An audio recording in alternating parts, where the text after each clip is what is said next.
All right, guys, what we got going on right now is it's time to move the cows. Actually, we're a couple hours behind that, and we were calling for 3/4 of an inch throughout the entire day. And I came down here earlier to move the cows because that forecast had changed, and they're down there on some really good grass, and we ended up getting like 2 inches of rain. And I couldn't get them moved up here, and it was pouring on me, so I thought I'd come back down later. And we finally got a little window here where it's not raining, and I'm getting them moved up into this kind of sacrifice here. You can see my wire tied in with the main fence, goes across. I won't make you guys dizzy. Got our nice manure pile here, and I'm gonna give them this bale and keep them up here on high ground. I know it's wet, but believe it or not, this is high ground. Leave them on high ground for well, until tomorrow.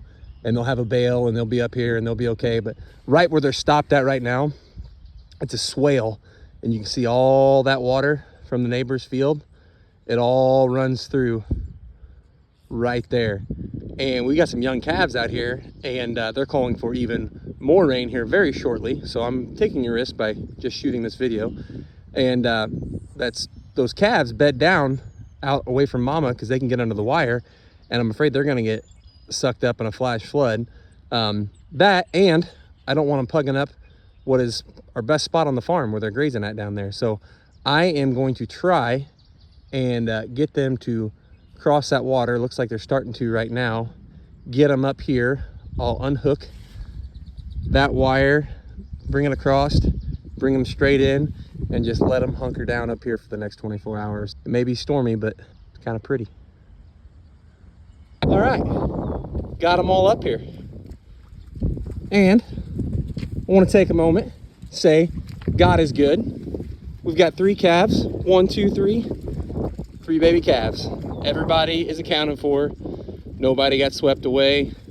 They're up here in the mud with a nasty bale. They're not happy about it, but sometimes, just like with your kids, you gotta do things you don't like to do to get to where you want to go.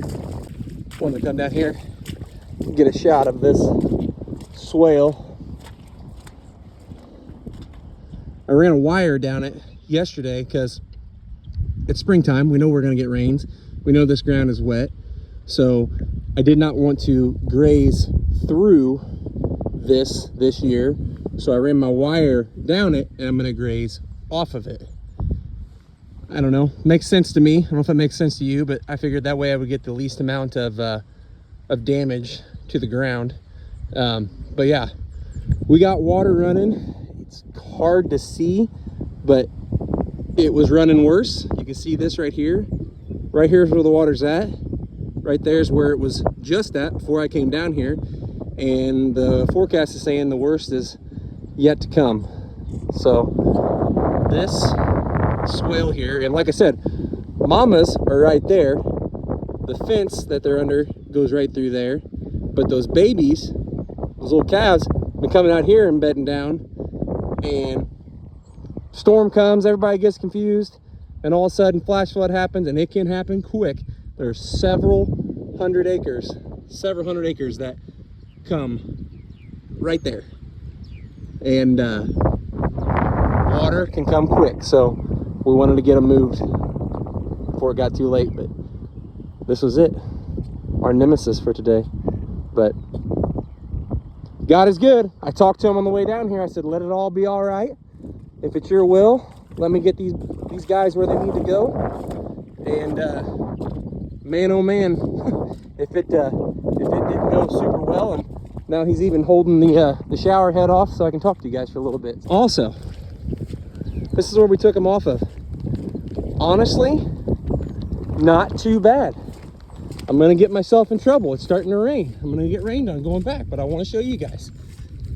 And I'm curious too. We were just in here. We grazed this. We got a very, very good graze out of this. They did not care for the pennycress. They definitely came for it last. Let me see if I can get down low. They came for it last, but they either trampled or ate a bunch of it down. So I'm okay with a little bit of pennycress standing up. our good grasses in here got efficiently harvested, and now they're gonna rest for however long it takes. My guess is it's gonna be 30 to 45 days. Yeah, this was the back end. This is what we gave them last night, right here. So this is 2 days worth of grazing that I just walked through, and this is the back end.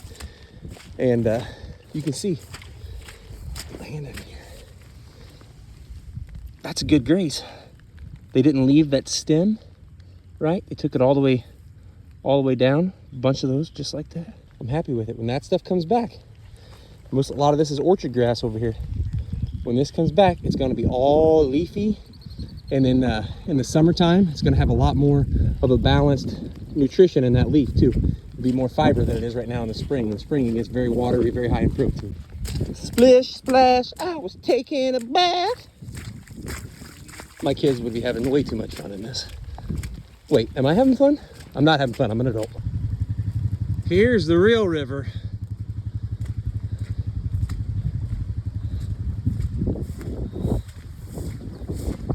Look at that. Water coming under our bridge.